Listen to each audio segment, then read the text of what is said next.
রোজকার রান্নার থেকে আজকের রেসিপি চিংড়ি মাছের ঝোল। আজ রান্না করব চিংড়ি মাছ দিয়ে আলু ডাঁটা দিয়ে ঝোল। চিংড়ি মাছ আলু ডাঁটার ঝোল। এই যে আমি চিংড়ি মাছ নিয়েছি এখানে 400 গ্রামের মতন, একটু বড় সাইজের চিংড়িটা, এরকম চিংড়িগুলি। আর এরকম করে লম্বা লম্বা করে ডাঁটা কেটে নিয়েছি, আলু কেটে নিয়েছি। ডাঁটা আলুটাকে একটু একটু সিদ্ধ করে নিয়েছি লবণ জল দিয়ে। তো আজ আমি রান্না করব চিংড়ি মাছ দিয়ে আলু ডাঁটা দিয়ে ঝোল। এখন আমি কড়াতে তেল দিয়েছি, তেলটা গরমও হয়ে গেছে। এখন হলুদ লবণ মেখে, যে চিংড়িগুলিকে হলুদ লবণ মেখে ভেজে নিব। বেশি ভাজবো না, হালকা ভাজবো। চিংড়ি মাছ তো বেশি ভাজলে শক্ত হয়ে যায়, তো আমি হালকা ভেজে উঠিয়ে নিই।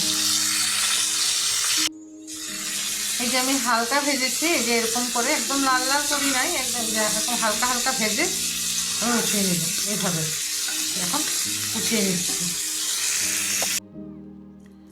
চিংড়ি মাছগুলো ভেজে উঠিয়ে নিলাম। তারপরে ওই তেলেই আরেকটু তেল দিলাম, দিয়ে একটু আধা চামচের মতন জিরা ফোড়ন দিলাম। তাতে দিলাম তেজপাতা,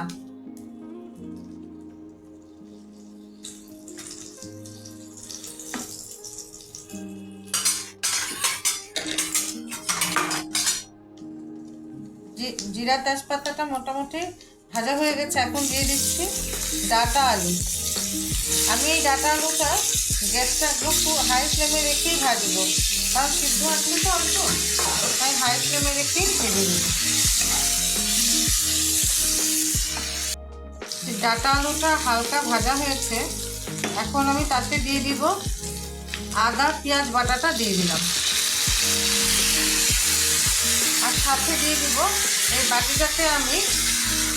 বাটিটাতে আমি হলুদ, লঙ্কা আর জিরা, 1 চামচ হলুদ, 1 চামচ জিরা, 1 চামচ লঙ্কা দিয়ে দিলাম। তাতে দিয়ে দিলাম স্বাদ মতন লবণ।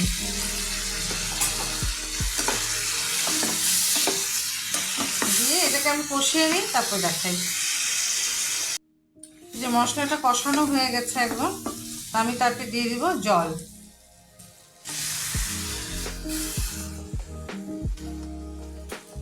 এক বাটি আর আধা বাটি জল দিয়ে দিলাম।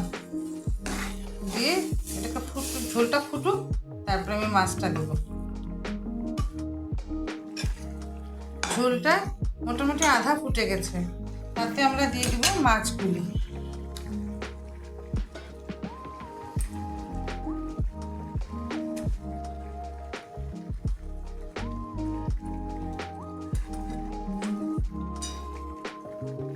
মাছটা দিয়ে তারপরে আরও একটু ফুটাই, আরও ধরো 2-3 মিনিট হাই ফ্লেমে ফুটিয়ে নিই। এই আমাদের ঝোল হয়ে গেছে, এখন অফ করে দিই। এই ডাঁটা আলু দিয়ে চিংড়ি মাছের ঝোল হয়ে গেছে, এখন অফ করে দিলাম।